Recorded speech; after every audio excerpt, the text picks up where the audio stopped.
नमस्कार प्रिय विद्यार्थियों, यह है कीर्तिमान एकेडमी ऑफिशियल यूट्यूब चैनल। मैं पूजा मैम हाजिर हूँ आपके लिए हिंदी का मॉक टेस्ट टीजीटी पीजीटी का लेकर। तो ये रहा पहला क्वेश्चन आपके सामने। प्रथम विश्व हिंदी सम्मेलन कहाँ हुआ था? तो इसका नागपुर में हुआ था, विकल्प बी सही है। अगला प्रश्न आपके सामने है, इनमें से वर्तनी की दृष्टि से शुद्ध शब्द कौन सा है? तो इसमें शुद्ध शब्द उज्ज्वल शब्द है, विकल्प बी उत्तर है। अगला प्रश्न है, निम्नलिखित विकल्पों में से शब्द की शुद्ध वर्तनी वाले शब्द का चुनाव कीजिए। तो इसमें शुद्ध वर्तनी वाला शब्द है दर्पण, विकल्प बी उत्तर है। अगला प्रश्न आपके सामने है, सौदामिनी का पर्यायवाची शब्द कौन सा है? तो सौदामिनी का पर्यायवाची शब्द क्षण प्रभा, विकल्प सी उत्तर है। अगला प्रश्न आपके सामने, ध्यान मग्न में कौन सा समास होगा? तो ध्यान मग्न में तत्पुरुष समास है, विकल्प सी उत्तर है। अगला प्रश्न है, नरसिंह में कौन सा समास है?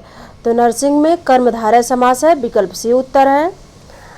अगला प्रश्न है, निम्नलिखित युग्मों में से एक लिंग की दृष्टि से शुद्ध है।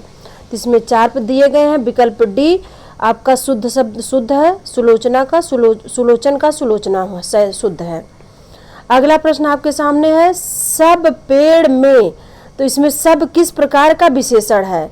तो इसमें सब शब्द जो है अनिश्चित संख्यावाचक विशेषण है, विकल्प बी उत्तर है। अगला प्रश्न आपके सामने है, जिन ध्वनि चिन्हों द्वारा मनुष्य परस्पर विचार विनिमय करता है उसको समष्टि रूप में भाषा कहते हैं। भाषा की यह परिभाषा किसकी है? तो यह डॉक्टर बाबूराम सक्सेना का है, विकल्प सी उत्तर है। अगला प्रश्न आपके सामने है, कन्नौजी हिंदी किस उपभाषा की एक बोली है? तो यह पश्चिमी हिंदी की एक उपबोली है, विकल्प बी उत्तर है। अगला प्रश्न आपके सामने, ओ औ किस प्रकार के वर्ण हैं? ओ औ यह कंठोष्ठ वर्ण है, विकल्प डी उत्तर है। अगला प्रश्न है, किस तिथि को हिंदी को राजभाषा बनाने का निर्णय लिया गया है? तो ये होगा 14 सितंबर 1949 को, विकल्प सी उत्तर है। अगला प्रश्न है, हिंदी जिस लिपि में लिखी जाती है वह कौन सी लिपि है? तो देवनागरी लिपि है, विकल्प बी उत्तर है। अगला प्रश्न आपके सामने, मेरो सब पुरुषार्थ थाको किस भाषा की पंक्ति है? यह भाषा ब्रज भाषा की पंक्ति है, विकल्प सी उत्तर है। अगला प्रश्न है, अजो तरौना ही रहो श्रुत सेवत इक रंग में कौन सा अलंकार है? इसमें श्लेष अलंकार होगा, विकल्प ए उत्तर है। अगला प्रश्न है, अधर धरत हरि के परत ओठ दीठ पटजोत हरित बांस की बांसुरी इंद्र धनुष रंग होत। उपर्युक्त दोहे में कौन सा अलंकार पूछा गया है? तो इसमें तदगुण अलंकार होगा, विकल्प डी उत्तर है। अगला प्रश्न है, तो पर वार उर्वशी सुन राधिके सुजान तू मोहन के उर्वशी होय उर्वशी समान। प्रस्तुत दोहे में कौन सा अलंकार पूछा गया है? तो इसमें एमक अलंकार होगा, विकल्प सी उत्तर है। अगला प्रश्न है, निम्नलिखित में से कौन सा वर्णिक छंद है? तो इसमें उपेंद्र बज्रा वर्णिक छंद है, विकल्प सी उत्तर है। अगला प्रश्न आपके सामने है, गर्भ करहु रघुनंदन जन मन माह देखहु आपन मूरत सी के छां में कौन सा छंद है? तो इसमें बरवय छंद है, विकल्प ए उत्तर है। अगला प्रश्न है, इंद्र वज्रा छंद के एक चरण में कितने वर्ण होते हैं? तो इसमें 11 वर्ण होते हैं, विकल्प ए उत्तर है। अगला प्रश्न आपके सामने है, आलंबन और उद्दीपन विभावों के कारण उत्पन्न भावों को बाहर प्रकाशित करने वाले कार्य कहलाते हैं, तो अनुभाव कहलाते हैं, विकल्प बी उत्तर है। अगला प्रश्न है, नाट्य के संदर्भ में भरत मुनि के अनुसार रसों की संख्या कितनी है? तो इनके अनुसार रसों की संख्या 8 है, विकल्प ए उत्तर है। अगला प्रश्न है, इनमें से किनके अनुसार 73 अलंकार हैं? तो 73 अलंकार रुद्रट ने माना है, विकल्प ए उत्तर है। अगला प्रश्न है, निम्नलिखित में कौन सा अर्थ प्रकृतियों के अंतर्गत नहीं आता है? तो ये विषादांत जो है इसके अंतर्गत नहीं आता, विकल्प डी उत्तर है। अगला प्रश्न है, भरत मुनि के अनुसार काव्य में कुल कितने गुण होते हैं? भरत मुनि के अनुसार काव्य में 10 गुण होते हैं, विकल्प ए उत्तर है। अगला प्रश्न है, लिखन बैठ जाकी सभी गह गह गर्भ गरूर, भय न केते जगत के चतुर चितेरे क्रूर। इस दोहे में सभी शब्द का अर्थ क्या है? इसमें सभी शब्द का अर्थ है चित्र या नायिका के समान, विकल्प ए उत्तर है। अगला प्रश्न है सुंदर है बिहग सुमन सुंदर मानव तुम सबके सुंदरतम में कौन सा काव्य दोष है? तो इसमें अधिक पदत्व दोष है, जो बार बार शब्द आए हैं सुंदर सुंदर, विकल्प ए उत्तर है। अगला प्रश्न है अर्थ वैमल्यम प्रसाद है, अर्थ की विमलता की ही प्रसाद गुण है, तो उपयुक्त परिभाषा किस आचार्य की है? तो यह वामन का है यह परिभाषा, विकल्प सी उत्तर है। अगला प्रश्न है रामविलास शर्मा किस विचारधारा के लेखक हैं? तो रामविलास शर्मा जी जनवादी विचारधारा के लेखक हैं, विकल्प सी उत्तर है। अगला प्रश्न है अधोलिखित में से एक उपन्यास नासिरा शर्मा द्वारा लिखित है, तो इनका लिखित उपन्यास है 7 नदियां एक समुंदर, विकल्प सी उत्तर है। अगला प्रश्न अप्रवासी की यात्राएं नामक कृति के रचनाकार कौन है? तो अप्रवासी की यात्राएं नामक रचनाकार हैं डॉक्टर नगेंद्र जी, विकल्प ए उत्तर है। अगला प्रश्न आपके सामने निम्नलिखित में विष्णु प्रभाकर लिखित यात्रा वृत्त कौन सा है? तो उनका लिखा हुआ यात्रा वृत्त है ज्योतिपुंज हिमालय, विकल्प बी उत्तर है। अगला प्रश्न है याद हो कि ना याद हो, यह संस्मरण किसके के लेखक कौन है? तो इसके लेखक है काशीनाथ सिंह, विकल्प सी उत्तर है। अगला प्रश्न है नाटक के लिए रंगमंच होना चाहिए, रंगमंच के लिए नाटक नहीं, यह कथन किसका है? तो यह कथन जयशंकर प्रसाद जी का है, विकल्प डी उत्तर है। अगला प्रश्न आपके सामने है भाषा और समाज ग्रंथ के लेखक का नाम बताइए, तो इस ग्रंथ के लेखक हैं रामविलास शर्मा जी, विकल्प सी उत्तर है। भक्त किसका नाम है? इसमें विकल्प ए उत्तर है। अगला प्रश्न आपके सामने नई कहानी की विशेष उपलब्धि किस क्षेत्र में रही है? तो इसकी उपलब्धि विकल्प ए उत्तर है बदलते सामाजिक पारिवारिक रिश्तों के चित्रण में, विकल्प ए उत्तर सही है। अगला प्रश्न है कौन सी कहानी घटना प्रधान है? तो इसमें 4 विकल्प दिए गए, पंच परमेश्वर घटना प्रधान है, विकल्प सी उत्तर है। अगला प्रश्न आपके सामने है महिला रचनाकारों के निम्नांकित कहानी संग्रहों का प्रकाशन वर्ष के अनुसार सही अनुक्रम क्या होगा?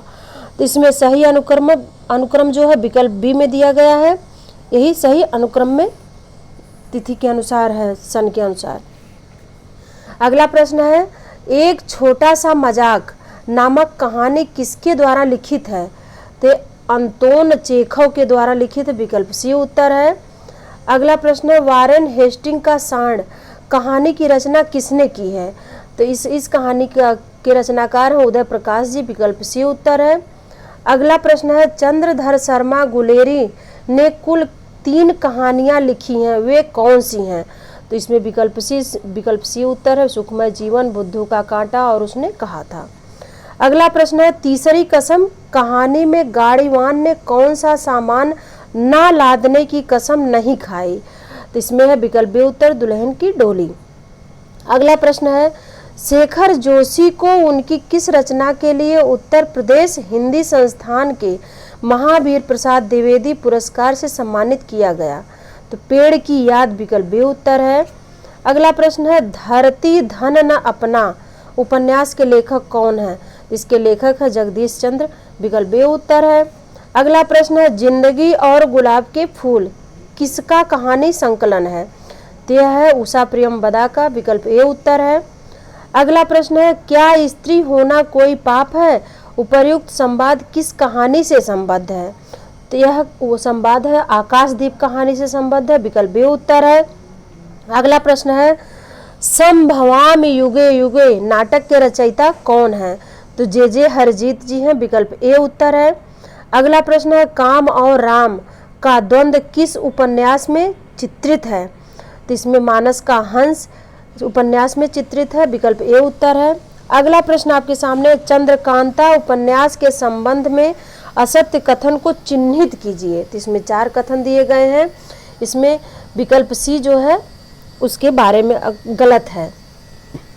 अगला प्रश्न है अगर प्रेम खूंखार शेर है तो मैं उससे दूर ही रहूंगी, मैंने तो उसे गाय ही समझ रखा था। मैं प्रेम को संदेह के ऊपर समझती हूँ। यह देह की वस्तु नहीं, आत्मा की वस्तु है। संदेह का वह जरा भी स्थान नहीं है और हिंसा तो संदेह का ही परिणाम है। वह संपूर्ण आत्मसमर्पण है। ये पंक्तियाँ गोदान उपन्यास में किस पात्र द्वारा कही गई हैं? तो यह मालती द्वारा कही गई। विकल्प डी उत्तर है। अगला प्रश्न है, प्रेमचंद युग को युग कहने का आधार क्या है? तो इसमें उपन्यास है। विकल्प डी उत्तर है। अगला प्रश्न है, वत्सराज किस विधा की रचना है? तो यह नाटक विधा की रचना। विकल्प सी उत्तर है। अगला प्रश्न आपके सामने है, एक जमाने में नाटकों के असंभव समझे जाने वाले दृश्यों को भी आज की वैज्ञानिक तकनीक से मंचों पर प्रस्तुत करना सुगम हो चुका है। फिर भी प्रसाद के नाटकों, विशेषतः उनके स्कंदगुप्त नाटक को मंचाभिनय अभी भी लोकप्रिय नहीं हो पाया। क्योंकि विकल्प सी उत्तर है। नाटक देखने वाली जनता प्रसाद के नाटकीय संवादों की भाषा के स्तर तक नहीं पहुंच पाती है। इसमें विकल्प सी उत्तर है। अगला प्रश्न है, इनमें से नागबोर्ड्स द्वारा लिखित नाटक कौन सा है? इनके द्वारा लिखित नाटक है खूबसूरत बहू। विकल्प ए उत्तर है। अगला प्रश्न है, रंग दे बसंती चोला नाटक के रचनाकार कौन है? तो इसके रचनाकार हैं भीष्म साहनी जी। विकल्प सी उत्तर है। अगला प्रश्न आपके सामने है, भाषा ठीक करने से पहले मैं मनुष्यों को ठीक करना चाहता हूँ, समझे। प्रस्तुत संवाद चंद्रगुप्त नाटक के किस पात्र का है? तो यह चाणक्य का है। विकल्प बी उत्तर है। अगला प्रश्न आपके सामने है, इनमें भारतेंद्र का नाटक नहीं है। इसमें 4 विकल्प दिए गए हैं। इनमें से कौन सा भारतेंद्र जी का नाटक नहीं है? तो ये राजश्री जो है इनका नाटक नहीं। विकल्प डी उत्तर होगा। अगला प्रश्न है, प्रसाद के नाटकों और उनके पात्रों के संबंधित कौन सा कथन सही नहीं है? इसमें कथन जो सही नहीं है पहला ए होगा, चाणक्य लक्ष्य सिद्ध के लिए साधन की पवित्रता को आवश्यक मानता है। यही विकल्प सही नहीं है, ए। अगला प्रश्न है, कोणार्क नाटक के रचयिता कौन है? इस नाटक के रचयिता जगदीश चंद्र माथुर जी हैं। विकल्प डी उत्तर है। अगला प्रश्न, 8वां सर्ग किस विधा की पुस्तक है? तो यह नाटक विधा की पुस्तक। विकल्प बी उत्तर है। अगला प्रश्न है, निम्न में कौन सा सुमेलित नहीं है? तो इसमें 4 विकल्प दिए गए, इसमें डी सुमेलित नहीं है। अगला प्रश्न है, मैं रथ का टूटा पहिया हूँ लेकिन मुझे फेंको मत, ये किस कवि की पंक्तियां हैं? ये धर्मवीर भारती जी की पंक्तियां हैं। विकल्प ए उत्तर है। अगला प्रश्न, आंगन के पार द्वार इसके रचनाकार कौन है? तो सच्चिदानंद हीरानंद वात्स्यायन अज्ञेय जी हैं। विकल्प सी उत्तर है। अगला प्रश्न है, कुंवर नारायण किस सप्तक के कवि हैं? तो ये 3रे सप्तक के कवि हैं। विकल्प सी उत्तर है। अगला प्रश्न आपके सामने, कुआनो नदी कविता संग्रह के कवि कौन है? तो सर्वेश्वर दयाल सक्सेना जी हैं। विकल्प डी उत्तर है। अगला प्रश्न है, ठंडा लोहा कविता संग्रह के रचनाकार कौन है? तो इस कविता के रचनाकार हैं धर्मवीर भारती जी। विकल्प ए उत्तर है। अगला प्रश्न है, संवेदनात्मक ज्ञान और ज्ञानात्मक संवेदन सूत्र के प्रयोक्ता कौन है? तो इसके गजानन माधव मुक्तिबोध जी हैं। विकल्प सी उत्तर है। अगला प्रश्न है, राष्ट्रीय गीत में भला कौन वह भारत भाग्य विधाता है, फटा सुथन्ना पहने जिसका गुण हर चरना गाता है? उपर्युक्त पंक्तियों के रचनाकार कौन है? तो इसके रचनाकार हैं रघुवीर सहाय जी। विकल्प ए उत्तर है। अगला प्रश्न है, कविता में कहने की आदत नहीं पर कह दूं, वर्तमान समाज में चल नहीं सकता, पूंजी से जुड़ा हुआ हृदय बदल नहीं सकता। ये पंक्तियां इनमें से किस कवि की हैं? तो मुक्तिबोध की है। विकल्प बी उत्तर है। अगला प्रश्न है, धर्मवीर भारती की काव्यकृत कनुप्रिया में किसका वर्णन है? तो इसमें राधा के नवीन रूप का वर्णन है। विकल्प ए उत्तर है। अगला प्रश्न है, एक दूसरे से भिन्न भिन्न नए नए विचारों एवं रचना शैलियों के जो 7 कवि प्रयोगवाद के कवि के रूप में प्रसिद्ध हुए, उनकी कविताओं के संग्रह का सही नाम क्या है? तो इसका सही नाम है तार सप्तक। विकल्प डी उत्तर है। अगला प्रश्न है, गजानन माधव मुक्तिबोध की रचना चांद का मुँह टेढ़ा है में कौन सी कविता संकलित नहीं है? तो 4 विकल्प दिए गए हैं, 3 संकलित है, 1 नहीं है, जो इसमें है जन्मदिन की धूप में। विकल्प ए उत्तर है। अगला प्रश्न है, जमीन पक रही है किसका कविता संग्रह है? तो केदारनाथ जी का है, विकल्प डी उत्तर है। अगला प्रश्न है रूप तरंग किसका काव्य संग्रह है? तो रूप तरंग काव्य संग्रह रामविलास शर्मा जी का है, विकल्प ए उत्तर है। अगला प्रश्न है निम्नलिखित में से कौन तार सप्तक के कवि नहीं है? तो इसमें 3 है, एक नहीं है, वो है भवानी प्रसाद मिश्र जी, विकल्प बी उत्तर है। अगला प्रश्न है निम्नलिखित युग्मों में से एक सुमेलित नहीं है? तो इसमें सुमेलित है, विकल्प डी टूटने का सुख अज्ञे का नहीं है, भवानी प्रसाद मिश्र जी का है। अगला प्रश्न है माझी के पुल से कितनी दूर है? माझी का पुल कौन बड़ा है? वह जो नदी पर खड़ा है, माझी का पुल या जो टंगा है जो लोगों के अंदर है। इन पंक्तियों के रचनाकार कौन है? तो केदारनाथ सिंह है, विकल्प बी उत्तर है। अगला प्रश्न है रामधारी सिंह दिनकर की किस कृति को आधुनिक युग की गीता कहा गया है? तो कुरुक्षेत्र को आधुनिक युग का गीता कहा गया है, विकल्प सी उत्तर है। अगला प्रश्न है रामधारी सिंह दिनकर को ज्ञानपीठ पुरस्कार किस रचना पर दिया गया है? तो उर्वशी रचना पर दिया गया, विकल्प ए उत्तर है। अगला प्रश्न है प्रमुख 3 प्रगतिवादी कवियों के नाम लिखिए। तो प्रगतिवादी कवि हैं इसमें रामविलास शर्मा, नागार्जुन और त्रिलोचन, विकल्प डी उत्तर होगा। अगला प्रश्न है प्रकाशन वर्ष की दृष्टि से महादेवी वर्मा की काव्य रचनाओं का सही अनुक्रम क्या है? तो सही अनुक्रम विकल्प सी में है। अगला प्रश्न है छायावाद को स्थूल के प्रति सूक्ष्म का विद्रोह किसने कहा है? तो नागेंद्र जी ने कहा, डॉक्टर नागेंद्र ने, विकल्प बी उत्तर है। अगला प्रश्न है इस समय तो भारतीय पुरुष जैसे अपने मनोरंजन के लिए रंग बिरंगे पक्षी पाल लेता है, उपयोग के लिए गाय और घोड़ा पाल लेता है, उसी प्रकार वह एक स्त्री को पालता है तथा पालित पशु पक्षियों के समान ही वह उसके शरीर और मन पर अधिकार समझता है। उपर्युक्त कथन किसका है? तो महादेवी वर्मा जी का है, विकल्प ए उत्तर है। अगला प्रश्न है किस कवि के समग्र काव्य में छायावाद, रहस्यवाद, प्रगतिवाद, प्रयोगवाद और नई कविता की विशेषताएं एक साथ मिलती हैं? तो यह सूर्यकांत त्रिपाठी निराला जी की में मिलती हैं, विकल्प सी उत्तर है। छायावाद के संदर्भ में निम्नलिखित में से कौन सा कथन असत्य है? तो विकल्प ए में असत्य है और तीनों सही हैं। अगला प्रश्न है शत्रु मेरा बन गया है छल रहित व्यवहार मेरा, उक्त पंक्ति किस कृत से ली गई है? तो यह मधुकलश से ली गई, विकल्प डी उत्तर है। अगला प्रश्न है ज्ञान भिन्न कुछ क्रिया भिन्न है, इच्छा क्यों पूरी हो मन की, एक दूसरे से मिल सके यह विडंबना है जीवन की। उपर्युक्त पंक्तियां कामायनी के किस सर्ग से ली गई हैं? तो यह रहस्य सर्ग से ली गई हैं, विकल्प डी उत्तर है। अगला प्रश्न है पेट पीठ दोनों मिलकर है एक चल रहा लकुटिया टेक, इन पंक्तियों में व्यक्त की गई भावनाएं क्या हैं? जिसमें भिक्षुक वर्ग की दयनीय स्थिति को दिखाया गया, विकल्प सी उत्तर है। अगला प्रश्न है एक दिन सहसा सिंधु अपार लगा टकराने नगतल क्षुब्ध, अकेला यह जीवन निरुपाय आज तक घूम रहा विश्रब्ध, कामायनी से उद्धत इन पंक्तियों के लिए कौन सा कथन सही है? जिसमें विकल्प डी सही है। अगला प्रश्न है वह हृदय नहीं है पत्थर है जिसमें स्वदेश का प्यार नहीं, यह प्रसिद्ध काव्य पंक्ति निम्नलिखित में से किस कवि द्वारा रचित है? तो यह गया प्रसाद शुक्ल स्नेही द्वारा रचित है, विकल्प ए उत्तर है। अगला प्रश्न है निम्न कृतियों में से कौन सी भारतेंद्र हरिश्चंद्र की काव्य कृति नहीं है? तो इसमें प्रेम पुष्पावली इनकी कृति नहीं है, विकल्प डी उत्तर है। अगला प्रश्न है राजा जयसिंह के दरबारी कवि कौन थे? तो राजा जयसिंह के दरबारी कवि बिहारी जी थे, विकल्प बी उत्तर है।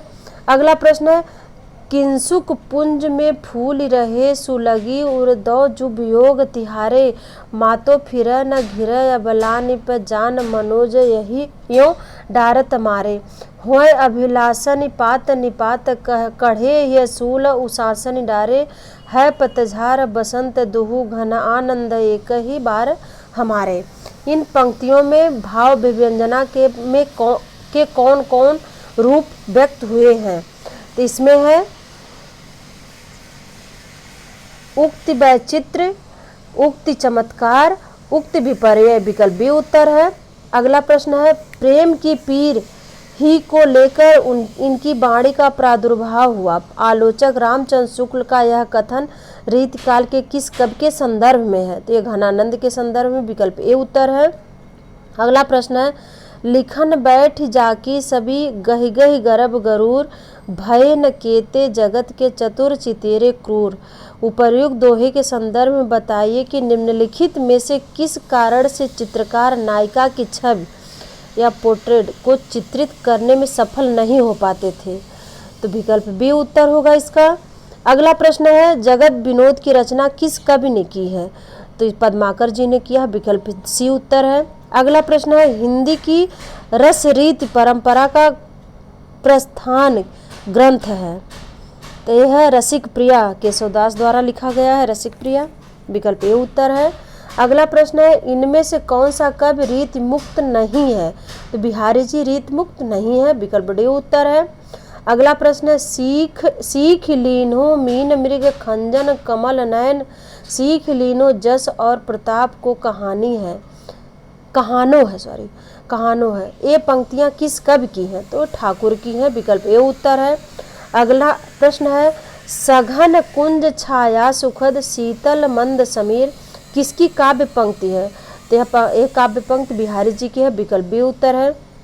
अगला प्रश्न आपके सामने, देवकृत देवचरित्र किसके जीवन से संबंधित प्रबंध काव्य है?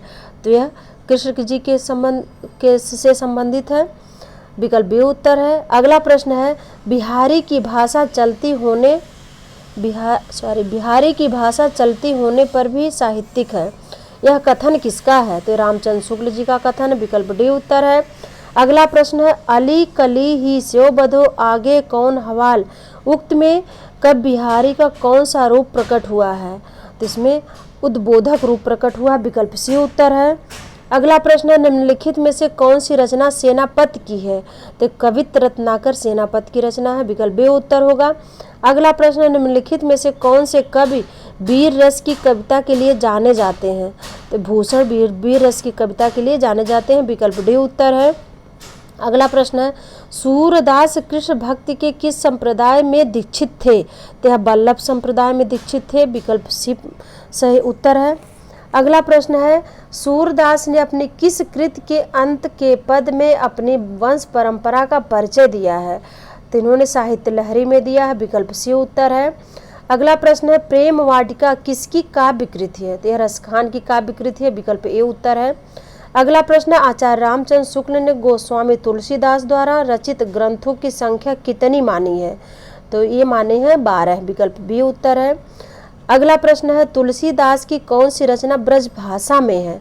तो इनकी ब्रज भाषा में कवितावली है, विकल्प बी उत्तर है। अगला प्रश्न है, केशव कह न जाय का कहिए देखद तब रचना विचित्र अति समुझ मन ही मन रहिए, इसके रचयिता कौन है? तो तुलसीदास जी हैं, विकल्प ए उत्तर है। अगला प्रश्न है, तुलसीदास ने कलयुग का वर्णन कवितावली के किस कांड में किया है? तो इन्होंने उत्तरकांड में किया है, विकल्प ए उत्तर है। अगला प्रश्न है, रौजतुल हकायक के रचयिता कौन है? तो इसके रचयिता है नूर मोहम्मद, विकल्प सी उत्तर है। अगला प्रश्न, निम्नलिखित में से कौन सी पुस्तक जायसी की नहीं है? तो ये मृगावती उनकी रचना नहीं है, विकल्प ए उत्तर है। अगला प्रश्न है, जन्म काल के अनुसार निम्नलिखित कवियों का सही क्रम करना है। तो इसमें विकल्प सी सही क्रम है, विकल्प सी उत्तर होगा। अगला प्रश्न है, दार्शनिक विचारधारा की दृष्टि से भेदवादी विचारधारा से संबंधित संत का नाम है? तो गुरु नानक है, विकल्प ए उत्तर है। अगला प्रश्न है, कबीर के काव्य की प्रमुख प्रवृत्ति नहीं है इसमें से? तो शास्त्रानुमोदन इनकी प्रवृत्ति नहीं है, विकल्प डी उत्तर है। अगला प्रश्न है, सिद्ध साहित्य के अंतर्गत 84 सिद्धों की वे साहित्यिक रचनाएं आती हैं जो विकल्प डी उत्तर होगा। इसमें तत्कालीन लोक भाषा हिंदी में लिखी गई है, ये उसके अंतर्गत आती है। अगला प्रश्न है, निम्नलिखित में से कौन सा विद्वान पृथ्वीराज रासो को सर्वथा अप्रमाणिक ग्रंथ मानने वालों में शामिल नहीं है? तो इसमें शामिल है मोहनलाल विष्णुलाल पांड्या, विकल्प बे उत्तर है। अगला प्रश्न है, डिंगल कवियों की वीर गाथाएं निर्गुणियों संतों की वाणियों कृष्ण भक्त या रागानुगा भक्ति मार्ग के साधकों के पद राम भक्त या वैधि भक्ति मार्ग के उपासकों की कविताएं सूफी साधना से पुष्ट मुसलमान कवियों के तथा ऐतिहासिक हिंदू कवियों के रोमांस और रीति काव्य, ये छहों धाराएं अपभ्रंश कविता का स्वाभाविक विकास है। यह कथन किसका है? तो यह कथन हजारी प्रसाद द्विवेदी जी का। विकल्प बी उत्तर है। अगला प्रश्न है, हिंदी साहित्य के विकास का काल विभाजन करते हुए आचार्य रामचंद्र शुक्ल ने प्रथम काल का नामकरण वीरगाथा काल किया। डॉक्टर हजारी प्रसाद द्विवेदी ने इसे क्या नाम दिया है? तो इन्होंने आदिकाल नाम दिया। विकल्प ए उत्तर है। अगला प्रश्न है, the modern vernacular literature of Hindustan के लेखक कौन है? तो इसके लेखक है जॉर्ज ग्रियर्सन। विकल्प ए उत्तर है। अगला प्रश्न, आचार्य रामचंद्र शुक्ल ने प्रिय प्रवास की निम्नलिखित में से किस विशेषता का उल्लेख नहीं किया है? तो इनमें विकल्प बी उत्तर सही। इसकी कथा वस्तु एक अच्छे प्रबंध के लिए पर्याप्त है, यही नहीं है। अगला प्रश्न है, कामायनी में कुल कितने सर्ग हैं? तो कामायनी में कुल 15 सर्ग हैं। विकल्प सी उत्तर होगा। तो ये थी आज की वीडियो। हम आपसे मिलते हैं अगली वीडियो में इसी तरह मॉक टेस्ट के साथ। तो इसके लिए धन्यवाद।